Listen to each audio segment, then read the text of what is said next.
Mesdames et messieurs, bonjour. Alessandrine Kwasi pour vous servir sur l'éditorial de Ivoire Focus Média. Et le thème de cette semaine, c'est Titi et le soft power. Pour plusieurs observateurs de la politique ivoirienne, les dés sont jetés.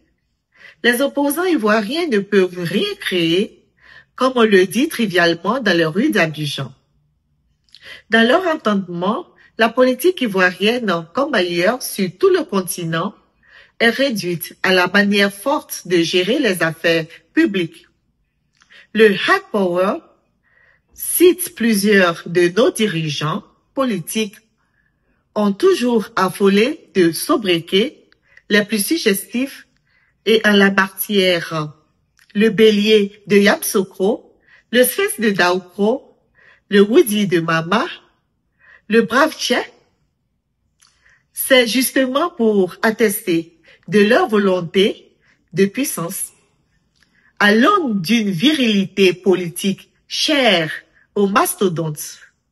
C'est pourquoi, à l'absence de violence habituelle d'affrontements de rue, à l'allure insurrectionnelle, certains estiment que 2025 s'est bouclé géré.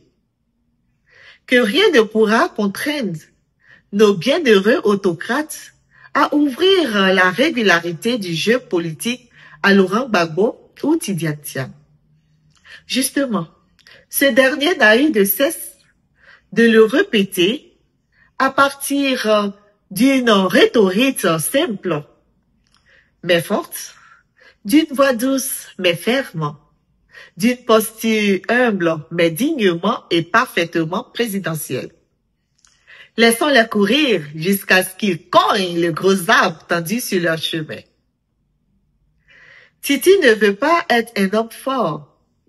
Il veut gouverner un pays tenu par des institutions fortes. Il ne veut menacer personne, surtout pas de rendre son pays ingouvernable.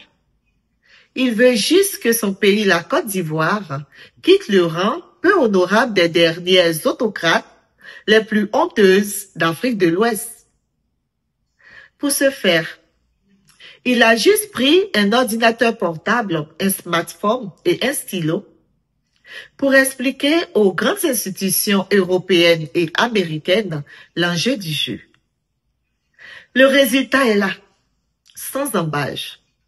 Titi a fait montre d'une puissance douce par sa force de persuasion, par sa culture d'homme honnête et sérieux, afin de susciter une adhésion vaste de partenaires crédibles aux valeurs politiques pour lesquelles le pouvoir RHDP craint de perdre ses privilèges et pourquoi les Ivoiriens et les Ivoiriennes rêvent de renouveau.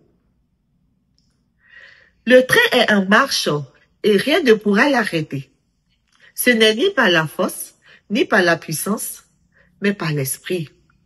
Il suffit de goûter Michael Galler, eurodéputé, membre d'un groupe majoritaire au Parlement européen à Strasbourg, à propos de notre pays, pour s'en convaincre. Bientôt octobre 2025.